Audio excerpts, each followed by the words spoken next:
Hello guys! Hello! Air signs, Gemini, Libra, and Aquarius. Welcome dito sa ating channel, Kapalaran 888. Welcome! Alamin natin kung anong messages, vibration, gabay energy. Air signs, Gemini, Libra, and Aquarius. Ano bang messages na gustong ibigay sa iyo ng inyong mga baraha or inyong mga tarot helpers? Tarot helpers talaga. Guides, angels, archangels. Air signs, Gemini, Libra, and Aquarius. Temptation. Okay, air signs. Ang nakikita ko sa'yo dito, you're under attack ng temptation.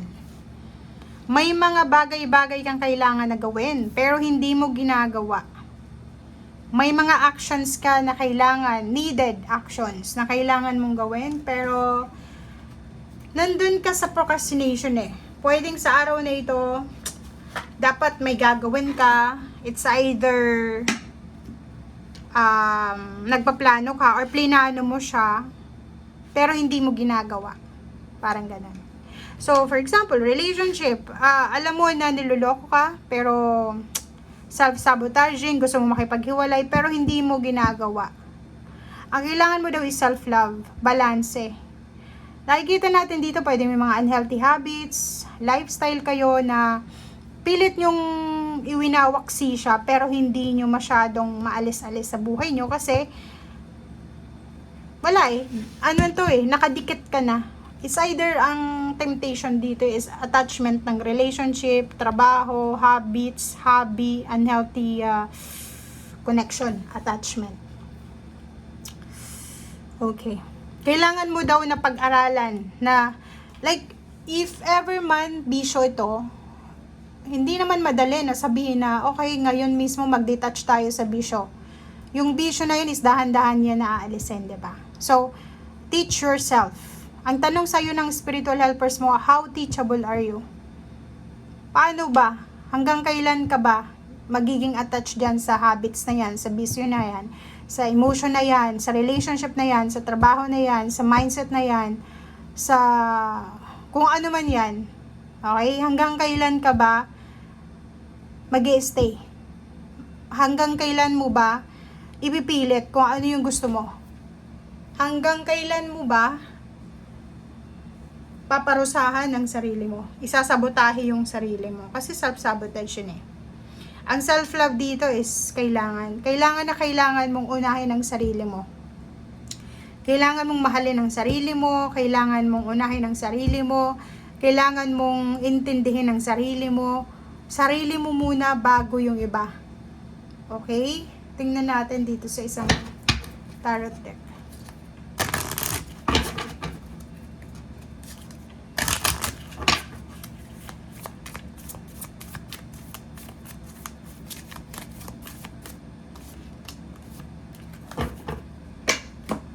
Okay. Masyado kang emosyonal. 'Di ba? Masyado kang emosyonal na kailangan mong pag-aralan na gamitin ang iyong isip kaysa sa iyong puso. Parang nakikita natin dito na nagdedesisyon ka nang hindi mo pinag-iisipan. Nagdedesisyon ka according sa sentimental mo, sa emosyon mo. Parang like, for example, ang nakikita natin dito, may mga nag-aaway sa paligid mo, between pamilya mo and kapitbahay. Hindi mo alam kung yung pamilya mo is nasa tama, pero palagi kang kumakampi sa kanila. Which is mali yun eh. Masyado tayong emotional. Dapat maging matured tayo, doon tayo sa justice, doon tayo sa balance. Okay? Kahit na pamilya natin, kadugo natin yan, make sure na pahiwatig natin sa kanila na ang mali is mali. Huwag nating i-tolerate. Parang ganun eh. Parang tolerate to ng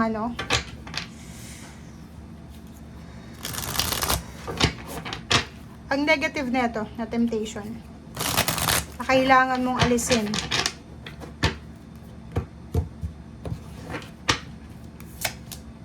Okay. Tingnan mo. Pagod na pagod ka na. Pero hindi mo magawang umalis. Hindi mo magawang baguhin. Nakakapagod yun eh. Paulit-ulit.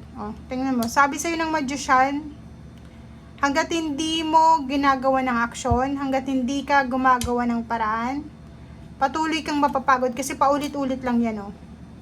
Kailangan mo daw ng kalma sa iyong sarili. Kasi, 'di ba, pag hindi natin kinalma ang ating sarili, ang ating emosyonal, apektado niyan yung financial. 'Di ba? Ay, kita ko sa'yo dito, ang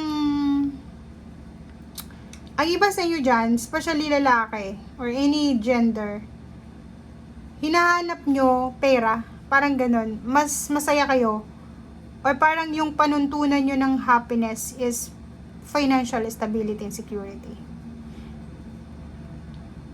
Pero yung ibang tao, yung panuntunan nila ng happiness is yung panatag, peaceful na buhay. Pero kung makikita mo dito, especially Gemini or Aquarius, kaya ka masyadong emotional sa mga actions mo. Kasi doon mo pinaparating yung emosyon mo eh. Kasi in reality, sa realidad, hindi mo ginagamit yung emosyon mo kasi masyado kang nakafocus sa pera. Parang ganun. Oh, tingnan mo. Kita mo yan? Sinasabi ng baraha sa atin, pwedeng masyado kang nasasaktan para sa financial problems mo. O yung nakikita natin dito is, kaya ka nagiging ganyan. Siguro sorry sa word pero parang yung iba sa inyo dito is masyado kayong nakafocus sa pera.